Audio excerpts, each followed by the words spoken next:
Late on the evening of April 16, 2022, a mushroom hunter in Washington County, Indiana, stumbled across something that would change everything. At first, it looked like any other forgotten item, an old bright blue suitcase sitting alone in the woods, the kind of thing someone might have left behind by accident. But what this man found inside would leave him and the world utterly stunned. He opened the suitcase. Inside, wrapped in black trash bags, was the lifeless body of a child. No signs of life. But something about the way the child lay there, so small, so vulnerable, seemed almost like a plea for help. He didn't hesitate. He pulled out his phone and dialed 911. But this wasn't just any child. This was a child whose life had been tragically cut short in the most unimaginable way. And the story of how this innocent little boy, just 5 years old, ended up in that suitcase is one of betrayal, horror, and a chilling belief system that nobody saw coming. At first, no one knew his name, no one came forward, no missing child reports. His body lay unidentified for months. And yet, every detail of his final days would slowly unravel a disturbing truth about the people closest to him. What happened to him? How did this child end up abandoned, hidden away in a suitcase? The truth was darker than anyone could imagine. Cairo Amar Jordan was born on October 24, 2016, in Atlanta, Georgia, to Dejon Anderson, who was 37 years old at the time, and Vincent Jordan, who was 38 years old. From the moment he entered the world, Cairo was a joyful child. He had an infectious smile and a boundless energy that filled any room he entered. He loved dinosaurs more than anything, and you could often find him playing with his little toy figures, imagining grand adventures in his own world. His paternal grandmother, who saw him often, described him as a sweet and energetic boy. He was always running around, playing and laughing. But despite his warmth, Cairo didn't have many children his age to play with, and his world was mostly shaped by the adults around him, especially his mother, Dejon. However, things weren't always smooth in the family. Cairo's parents, Dejon and Vincent, had a rocky relationship that began to deteriorate by 2017. What started as minor disagreements escalated into a bitter custody battle, and that was just the beginning.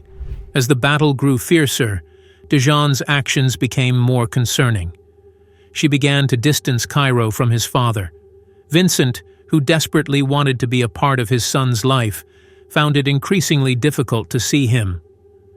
Dejon blocked him from visiting, making excuses, and even threatening to call the police whenever Vincent showed up to pick up Cairo. Then, things took a darker turn.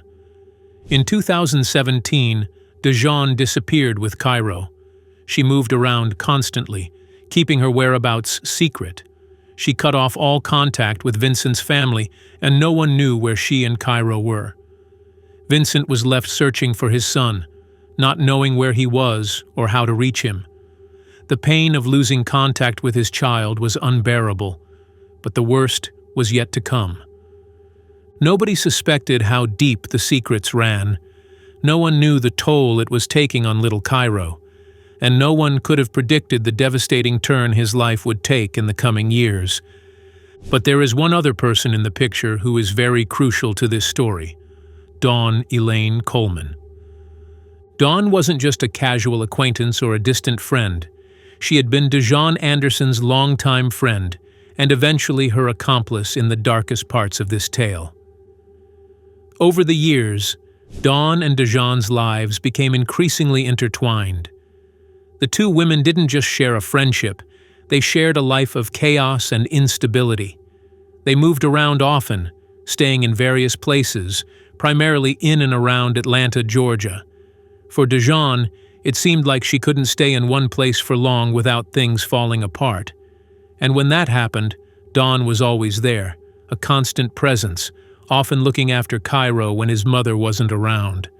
So, on the night of March 12, 2022, Dejon Anderson and her longtime friend, Dawn Coleman, were speeding down the interstate in South Carolina. Inside their 2019 Dodge Challenger, 5-year-old Cairo Jordan was sitting in the back seat, likely unaware of the chaos unfolding around him. Dijon was driving recklessly, her speed well over the limit, 30 miles per hour above what was safe or legal. A South Carolina Highway Patrol officer noticed the violation and attempted to pull them over, but Dijon had other plans. She slammed her foot down on the gas, initiating a high-speed chase that stretched for over 30 miles. The officers pursued them for what seemed like an eternity, their sirens blaring through the night. Despite the officers' attempts to stop them, Dijon refused to slow down. However, her escape came to an abrupt halt when the Challenger ran out of gas. The car coasted to a stop, and Dijon and Dawn were trapped, their flight coming to an end in the middle of the road. When the officers approached, Dijon and Dawn didn't comply immediately. It wasn't until one of the officers began smashing the window with a baton that Dawn finally opened the door. She immediately shouted, "There's a baby in here!" The officers moved quickly, pulling both women from the car and handcuffing them. But when it came time to identify the child in the back seat, Dijon gave the wrong name. She called him Jordan, not Cairo, deliberately obscuring his identity. Dawn, in a desperate attempt to cover for Dijon, claimed they were sisters, a statement that was, of course, a lie. Both women were arrested on charges of child endangerment and speeding. They had placed Cairo in a dangerous situation, putting him at risk in a high-speed chase that could have ended in tragedy. But this arrest was only the beginning of a disturbing sequence of events that would unfold. On a blustery Saturday night in March, a South Carolina state trooper said this 2019 Dodge Challenger was going more than 30 miles over the speed limit. With sirens on, he chased for 30 miles until... You think he ran out of gas? They ran out of gas, and troopers used a pit maneuver. Pit. Eventually, the Challenger died. Put your hands up! They surrounded the car and repeatedly asked the driver, Dijon Anderson, to open the doors. We're gonna bust the glass! When the doors finally opened, troopers took out Don Coleman first. Oh no, there's a baby right there. I don't have nothing. Then they pulled out Dijon Anderson. With the two in handcuffs, they turned to the 5-year-old in the back seat. What's his name? Jordan? Cairo Jordan. Here, hold your jacket, okay? Back out. Let's try to get you out of here. Y'all just ran out of gas. Yes, that's why we were trying to hurry up and Get to Georgia? Yes. All right, ma'am, you are under arrest, okay? A trooper asks for the child's name again, and Dijon tells him Cairo's name is Jason Jordan. Don Coleman says she's the child's aunt and can take care of him. The trooper makes a call and comes back with this. I'm gonna call Lieutenant. Okay. And see what you want to do with me. She's the sister. Just get the child, Jason, with you, and get him up to the 33 at a hotel for the night until y'all got... But Dijon's time in jail didn't last long. The following day, she paid bail and was released from custody, but it was clear her behavior was becoming more erratic with each passing day.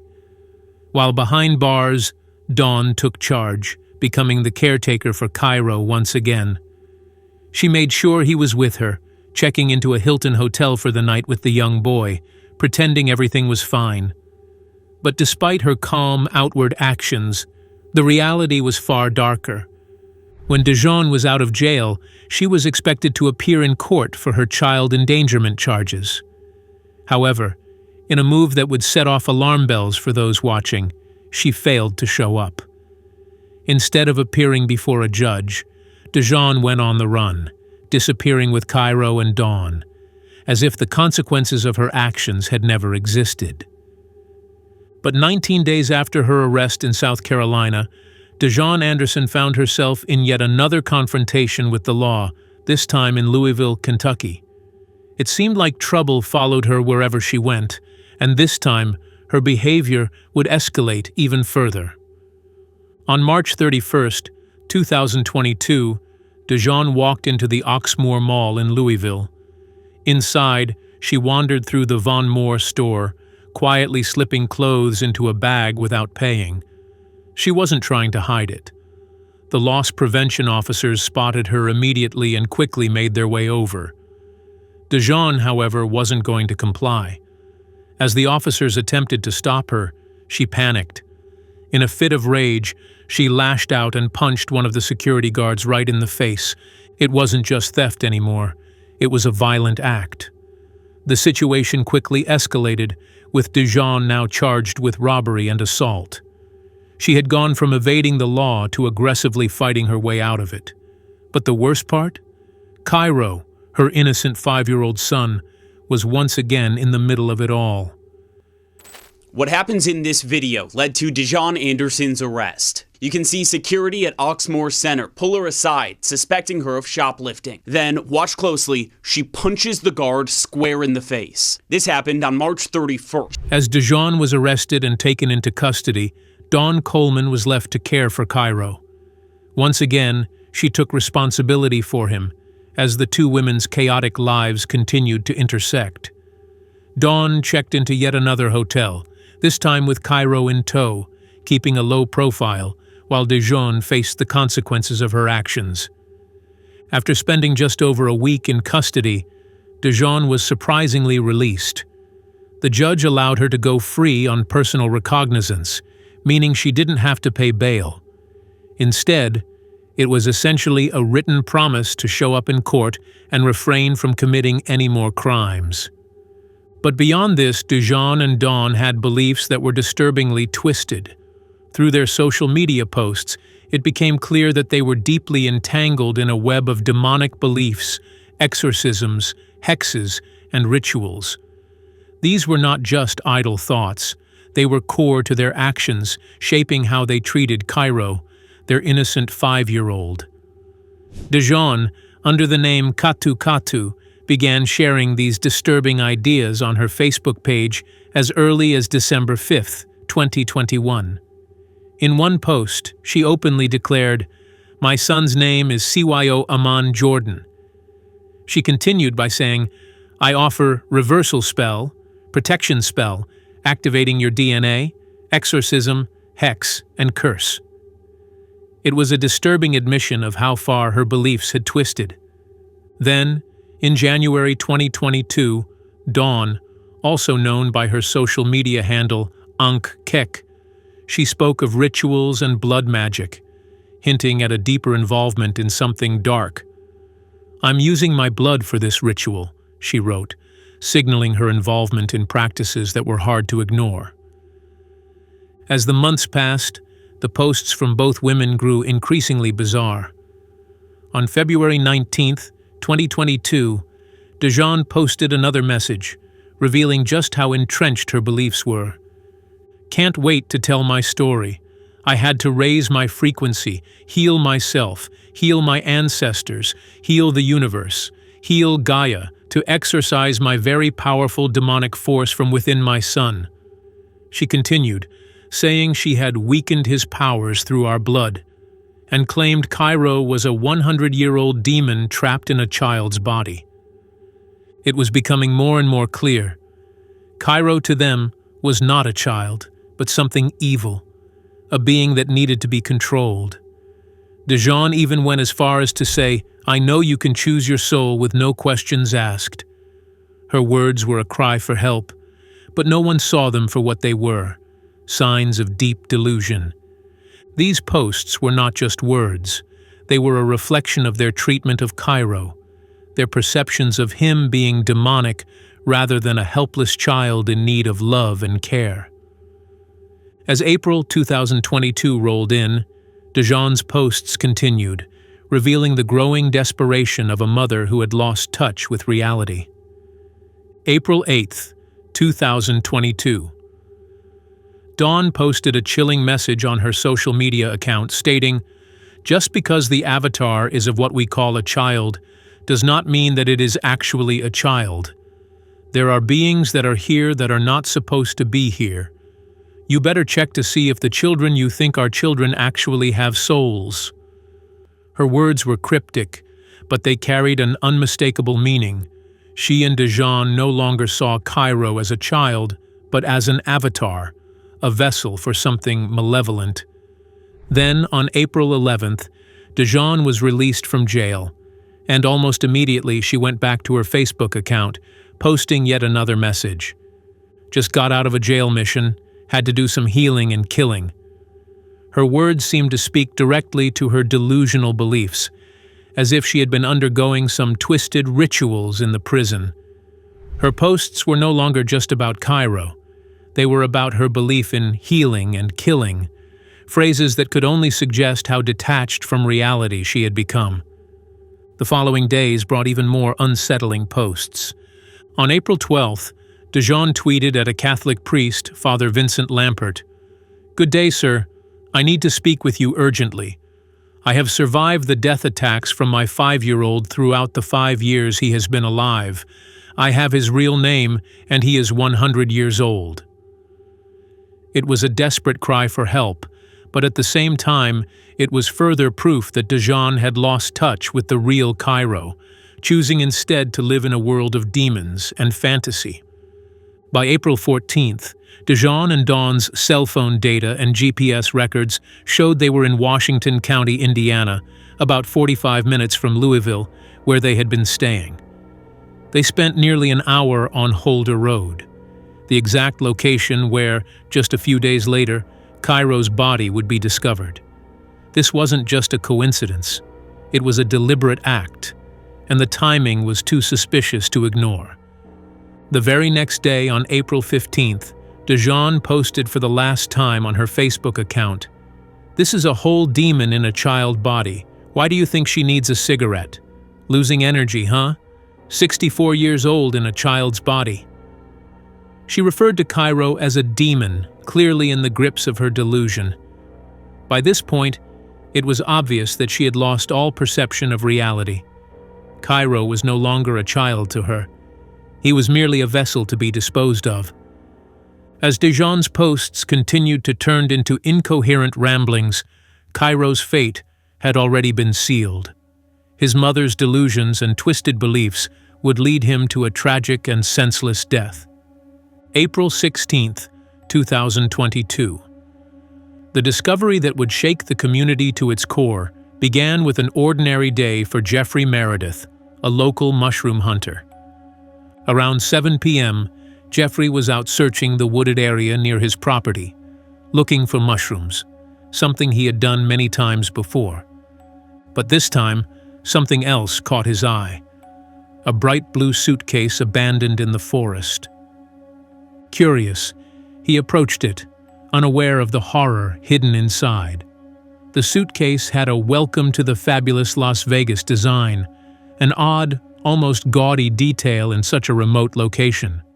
He bent down, unzipped the suitcase, and opened it, only to find a black trash bag and a pillow on top. When he removed the pillow, he found the lifeless body of a small child, Cairo Jordan, his eyes wide open, staring back at him as if pleading for help. Jeffrey was frozen for a moment, the realization sinking in that he had just discovered a child's body. In an instant, his hands reached for his phone, and without hesitation, he dialed 911. He was in shock, unable to comprehend what he had just seen, but knowing that help was needed immediately. As he spoke to the dispatcher, he tried to stay calm, but couldn't help feeling the weight of the moment. A child's life had ended in the most horrific of ways, and he had just found the evidence of it. When the police arrived, they confirmed the worst. Cairo Jordan, a small boy from Atlanta, Georgia, was dead, his life tragically stolen from him. The most chilling part? There was no missing person report for him. No one had come forward to say they were looking for him. No one knew who he was. I'll never forget that words that state trooper told me. There's not going to be a moment lost that we won't be looking and trying to help this little feller. And he promised me, and he came through, that he would find. It feels like the weight of the world went off my shoulder because I got his name now. I did not want to go out of this world without knowing that little boy's name. Because when I first saw that little feller's face, it was like he was screaming help to me. The only help I know to do is to call 911. And that's what I did. And it worked. Yeah. Thank God for the Indiana State Troopers. At this point, the child's identity remained unknown. Cairo's body had been discarded so carelessly that even the police had no way to identify him right away. The community was shaken to its core, and in a strange, heartbreaking turn of events, a local memorial service was held for the child they didn't know, but would never forget. The people of Salem, Indiana, organized a service to honor this child, calling him Angel, because, as one of the community members later said, he was an angel, unknown to all but now known to us. But the investigation into Cairo Jordan's death took a crucial turn when authorities analyzed security footage from nearby homes. The footage showed Dejon Anderson's car, a 2019 Dodge Challenger, driving down Holder Road near the area where Cairo's suitcase was found. This was no coincidence. It placed Dejon at the scene just days before the suitcase was discovered. By June 29, 2022, fingerprint analysis soon confirmed what investigators had suspected. The prints found on the trash bags inside the suitcase matched Dejon Anderson and her accomplice, Dawn Coleman. This was a major breakthrough. But while this was a clear connection to the crime, the most chilling part of the investigation came when the autopsy report was released. It confirmed that Cairo's death wasn't caused by any obvious physical trauma. Instead, he had died from dehydration and an electrolyte imbalance, most likely due to gastroenteritis, a severe stomach bug that caused him to vomit and suffer from diarrhea, ultimately leading to severe dehydration. The time of death was just as haunting. Cairo had been left to suffer while severely ill, without the care and attention a child so desperately needed. He wasn't murdered in an instant. He was allowed to suffer, to slowly waste away, before being discarded like trash in that suitcase. Dejon and Dawn had not only abandoned him, they had watched him die, helpless and alone. So far, police have made one arrest. And I'm doing manifestation alignments for $100. A self-described healer, Dawn Coleman, went live on Instagram or Facebook daily, where people paid for readings or asked her to speak with their ancestors. And in the background of this video, you can see the Las Vegas-style suitcase that ISP has pointed to for months. We're hoping that that will jog somebody's memory to say, hey, I've seen that suitcase before. It was the only clue we had for 6 months. And all along, it was sitting in the back of this Instagram Live, filmed in January. Police even reference it in their affidavit filed last week. And while Coleman is in custody tonight, Dawn Coleman was arrested on October 19, 2022, in California. It was a relief for those following the case, but Dejon Anderson remained on the run, eluding authorities for almost 2 more years. The search for her was ongoing, and her whereabouts remained a mystery. Authorities had already charged her with neglect of a dependent resulting in death, and murder charges were pending, dependent on her capture. Dejon had been out of reach, but as time passed, the police were determined to bring her to justice for what she had done to her innocent son. But in March 2024, nearly 2 years after she went on the run, Dejon Anderson was finally apprehended in Arcadia, California. Dejon was arrested on charges of murder, neglect, and obstruction of justice, each charge reflecting the horror of what she had done. In a courtroom far from the Indiana woods where her son had been discarded, Dawn Coleman stood before a judge. Dawn, who had been complicit in Cairo's death, decided to take a plea deal. She agreed to plead guilty in exchange for a 25-year prison sentence and 5 years of probation after serving her time. The deal also required her to testify against Dejon. Dawn's testimony was gut-wrenching. She described the horrifying moment when she found Cairo dead in the bedroom of their home in Louisville, Kentucky. Cairo, face down on the bed, had been left to die. According to Dawn, it was Dijon who had asked her for help, and Dawn admitted that she helped dispose of the body. She carried Cairo's body to the suitcase, and together with Dijon, they discarded him in the woods. Dawn claimed she wasn't directly involved in the killing, but the fact that she was there, aiding in the cover-up, made her just as responsible for his suffering. However, the legal process didn't stop there. The trial for Dijon Anderson is set to begin on October 7, 2025, as Dijon faces the weight of the charges for her role in Cairo's death. Her actions that led to the death of an innocent child will finally come under the scrutiny of the law. The community that had rallied together to hold a memorial for Cairo was forever impacted by the loss of this innocent child. Jeffrey Meredith, the man who had found Cairo's body in that suitcase, was particularly shaken. He had developed an emotional connection to the boy he had never met, and he couldn't help but feel a personal responsibility for the little boy who had been discarded without a name for so long. For Vincent Jordan, Cairo's father, the pain was unimaginable. He had been separated from his son for years, involved in a bitter custody battle with Dijon that had prevented him from seeing his son. Vincent had been desperate to find Cairo and had no idea that his son was already lost to the world. When he finally received the call, it shattered him. Cairo's death was not just the loss of a child, it was the loss of the future they should have shared. And that brings us to the end of this case, a story so disturbing it leaves you questioning how many other children are suffering in silence. What are your thoughts on this case? Should more people have been held accountable? Let us know in the comments. If this story shook you, there's more on the channel that dives into cases just as haunting. Don't forget to subscribe, hit that like button, and share this video. It helps keep these stories from being forgotten. Thanks for watching.